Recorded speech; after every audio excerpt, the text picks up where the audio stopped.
আজকে গিয়েছিলাম একটু মার্কেটে, টুকটাক বলতে কি কয়েকটা ব্যাগ কিনতে, একটু কম দামি কয়েকটা ব্যাগ কিনতে। মানুষের ভাগ্য সবসময় পরিবর্তনশীল, কারোর মন্দ হয়, কারোর ভালো হয়, কারোর একই রকম হয়। তো আমার ভাগ্যটা মন্দ হলো না, মানে ভালো হলো না, আগের মতো আগের মতো নাই, মন্দ ভালো কোনটা বলবো আমি ঠিক বুঝতে পারছি না। যাই হোক, ভাগ্য আমারও পরিবর্তন হয়েছে, সেটা ভালো হলেও হয়েছে, মন্দ হলেও হয়েছে। তো গেলাম মার্কেটে, গিয়ে মানে কম দামি জিনিস পাওয়া আসলে কষ্ট। সবই একটু বেশি দামের ভালো কোয়ালিটির জিনিসপত্র থাকে। আমি যেহেতু ওয়ান টাইম ইউজ করব, এই জন্য আমি কমের ভিতরে ব্যাগ একটা মানে কয়েকটা ব্যাগ খুঁজছিলাম।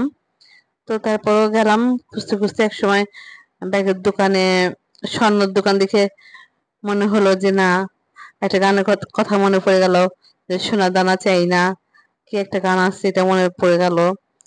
তো সোনার দামও বেশ অনেক বেশি।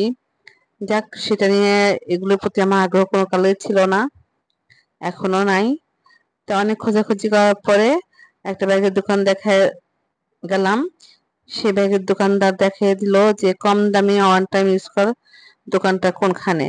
সেখানে গেলাম, যাওয়ার পরে মানে একেবারেই ওয়ান টাইম, মানে ওয়ান টাইম ব্যাগটা ইউজ করতে পারবো কিনা সন্দেহ।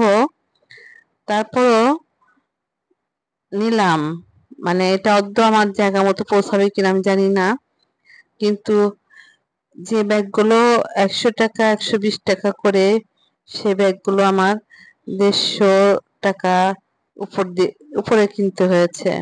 মানে দ্রব্যমূল্য বেশি শুনি, ফেসবুকে শুনি আসলে।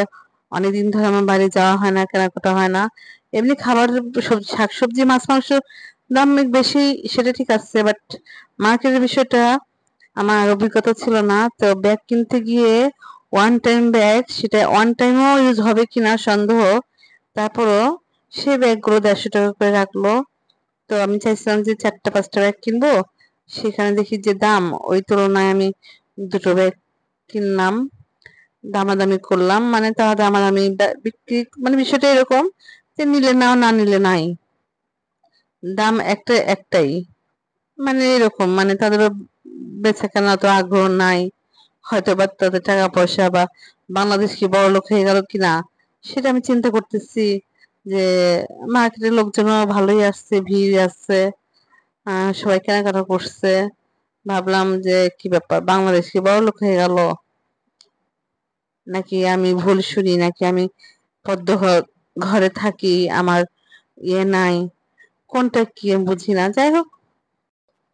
যাই হোক, কেনাকাটা শেষ করে আমি আমার অস্থায়ী গন্তব্যে পৌঁছালাম। এখন আমার স্থায়ী কোনো ঠিকানা নাই, কোনো কিছু নাই। আজ এখানে, কাল ওখানে, পরশু সেখানে। যাক, সবাইকে ধন্যবাদ। সবাই ভালো থাকবেন। ভিডিও